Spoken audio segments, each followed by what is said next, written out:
This video sponsored by BuyMode mobile app.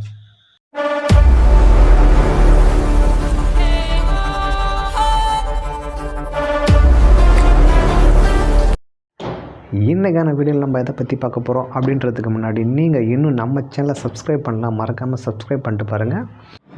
இந்த வீடியோவில் வந்து 8th புக்கில் வந்து 3வது இயரில் இலக்கணத்தில் வந்து எச்சம் அதை பற்றின இம்பார்ட்டன்ஸ் கொஷின்ஸ்லாம் நம்ம பார்க்கலாம் வாங்க.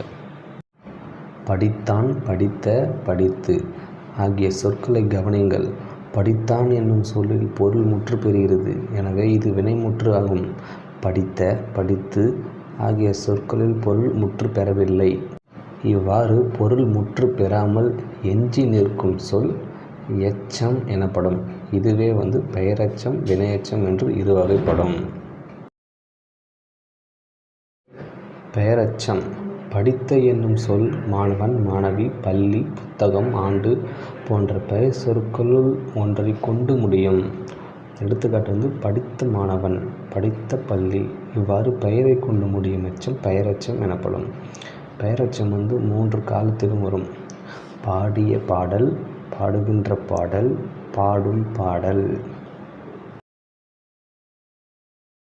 பெயரெச்சத்தில் வந்து 2 வகை இருக்குது. தெரிநிலை பெயரெச்சம், குறிப்பு பெயரெச்சம்.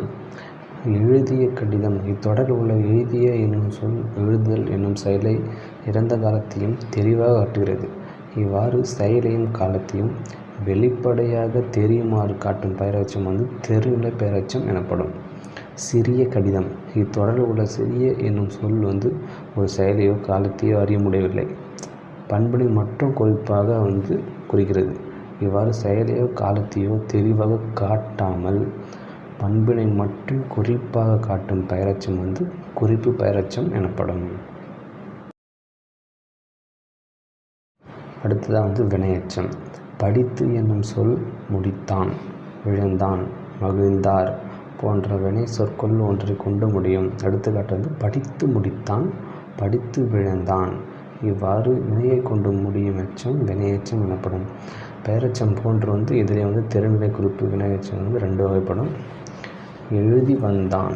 இத்தொடரில் உள்ள எழுதி என்னும் சொல் எழுதல் என்னும் செயலை இறந்த காலத்தையும் தெளிவாக காட்டுகிறது. இவ்வாறு செயலையும் காலத்தையும் வெளிப்படையாக தெரியுமாறு காட்டும் வினையெச்சம் தெரிநிலை வினையெச்சம் எனப்படும். மெல்ல வந்தான். இத்தொடரில் உள்ள மெல்ல என்னும் சொல் காலத்தை வெளிப்படையாக காட்டவில்லை, மெதுவாக என்னும் பண்பை மட்டும் உணர்த்துகிறது.